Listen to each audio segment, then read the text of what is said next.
Assalamualaikum warahmatullahi wabarakatuh. Salam sejahtera buat kita semua. Kita bertemu kembali dalam mata kuliah Manajemen Pengujian, di mana mata kuliah ini merupakan mata kuliah di S2 Penelitian dan Evaluasi Pendidikan Pascasarjana Universitas Negeri Jakarta. Manajemen pengujian kali ini kita akan membahas tentang manajemen kegiatan pengujian, di mana rujukan kita adalah Standard for Educational and Psychological Testing ya. Pada materi kali ini kita akan membahas tentang test administration karena memang mata kuliah ini pada bahasa Inggris bernama test administration. Administrasi pengujian menjelaskan bagaimana pengujian akan dilakukan. Prosedur administrasi mencakup mode pengiriman tes, misalnya paper and pencil atau menggunakan komputer, CBT ya, batas waktu, prosedur akomodasi, instruksi, dan bahan yang diberikan kepada penguji, dan prosedur untuk memantau proses uji dan memastikan keamanan pengujian. Untuk pengujian yang dilakukan oleh komputer, spesifikasi administrasi juga akan mencakup uraian persyaratan perangkat keras dan perangkat lunak, apapun, termasuk pertimbangan konektivitas untuk pengujian berbasis web. Beberapa istilah yang mungkin kita harus pahami dulu di sini, yaitu yang pertama adalah pengembang tes atau test developers. Ini merupakan orang yang menyusun atau mengembangkan tes, misalnya membuat tes standar seperti TOEFL, TOEIC, dan lain sebagainya. Yang berikutnya adalah pengguna tes atau pengguna uji, dalam bahasa asingnya test user. Orang yang berkepentingan terhadap hasil tes ini, misalnya negara atau perusahaan, gitu ya. Yang berikutnya adalah administrator tes atau tes administrator, orang yang melaksanakan pengujian. Berikutnya adalah kita membahas tentang standar test administration dari AERA, APA, dan NCME. Yang pertama adalah SOP. Administrator harus mengikuti dengan seksama dan memperhatikan prosedur standar untuk administrasi dan penilaian yang ditentukan oleh pengembang tes dan instruksi apapun dari pengguna tes. Yang pertama standarnya. Standar yang berikutnya adalah adanya kejelasan informasi. Ketika prosedur formal telah ditetapkan untuk meminta dan menerima akomodasi, peserta ujian harus diberi informasi atau diberitahu tentang prosedur ini sebelum pengujian. Yang ketiga, dokumentasi. Perubahan atau gangguan pada prosedur ujian atau prosedur administrasi ujian atau scoring harus didokumentasikan dan dilaporkan kepada pengguna tes. Nah, ini muncul ada istilah pengguna tes. Kenyamanan. Lingkungan pengujian harus memberikan kenyamanan dengan gangguan yang minimum untuk menghindari bias karena gangguan non-teknis.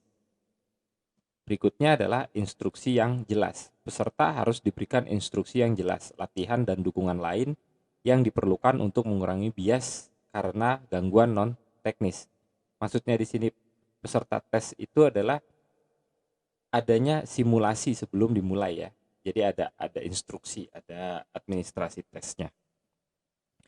Berikutnya adalah kecurangan. Adanya upaya yang harus dilakukan untuk memastikan integritas nilai tes dengan menghilangkan peluang bagi para peserta tes untuk mendapatkan skor dengan cara curang atau cheating. Dan yang terakhir adalah keamanan bahan uji. Administrator dan stakeholders lainnya memiliki tanggung jawab untuk melindungi keamanan bahan uji setiap saat. Ini standar yang dikeluarkan oleh AERA, EPA, dan NCME. Berikutnya, standar tes yang juga dikeluarkan oleh lembaga lain, yaitu ATS. Hampir mirip, yang pertama memberikan informasi untuk administrator tes. Yang kedua, memberikan informasi untuk peserta tes. Yang ketiga, menyediakan lingkungan pengujian yang tepat. Yang keempat, melindungi tes aman. Berikutnya, menjaga integritas skor. Lalu, mempertahankan kesesuaian atau reliabilitas. Nah, di sini kita akan fokus kepada SOP atau standar operasional prosedur. Dalam ATS ini poin 1 dan poin 2. Oke, kita bahas tentang standar operasional prosedur. Administrator tes harus mengikuti dengan seksama dan memperhatikan prosedur standar untuk administrasi dan penilaian yang ditentukan oleh pengembang tes dan instruksi apapun dari pengguna tes. Oleh karena itu dibutuhkan pelatihan bagi administrator tes ya. Kemudian juga spesifikasi teknis dari tes tersebut, mekanisme susulan atau ulangan, ujian ulangan, Kemudian penentuan scoring dan kelengkapan soal. Kita mulai dari pelatihan.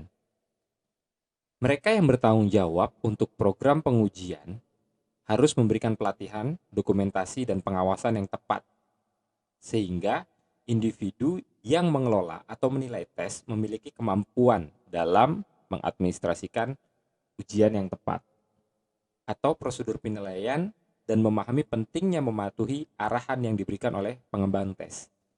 Program pengujian pada skala besar harus menetapkan prosedur standar yang diterima untuk menentukan akomodasi dan variasi lain yang dapat diterima dalam administrasi pengujian.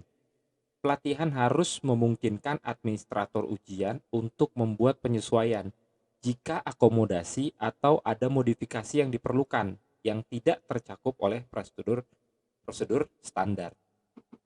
Nah, di sini pentingnya ada pelatihan bagi administrator tes. Yang berikutnya spesifikasi teknis.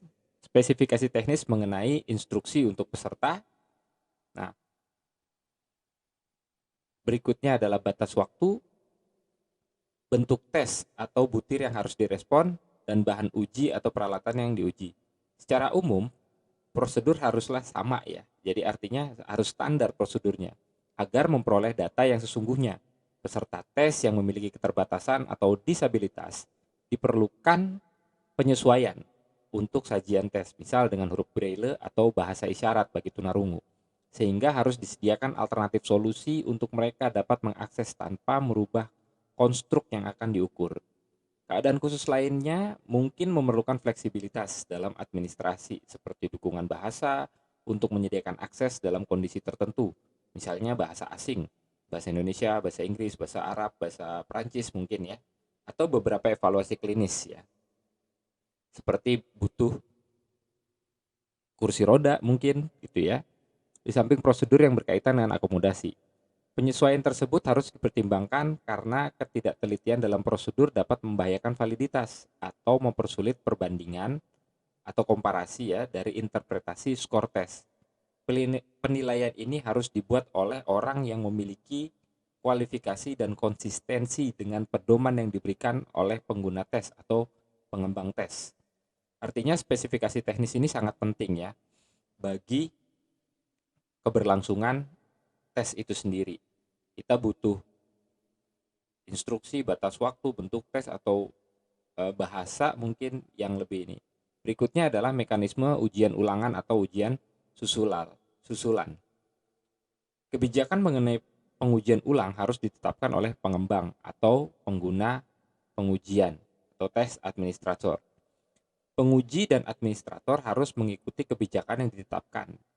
Kebijakan pengujian ulang tersebut harus dikomunikasikan dengan jelas oleh pengguna lainnya sebagai bagian dari kondisi untuk administrasi pengujian standar. Pengujian ulang dimaksudkan untuk mengurangi kemungkinan seseorang akan diklasifikasikan secara tidak benar karena tidak memenuhi standar. Contoh, beberapa program pengujian menentukan bahwa seseorang dapat mengikuti tes kembali. Misalnya ketika lulus tes diperlukan untuk sekolah menengah.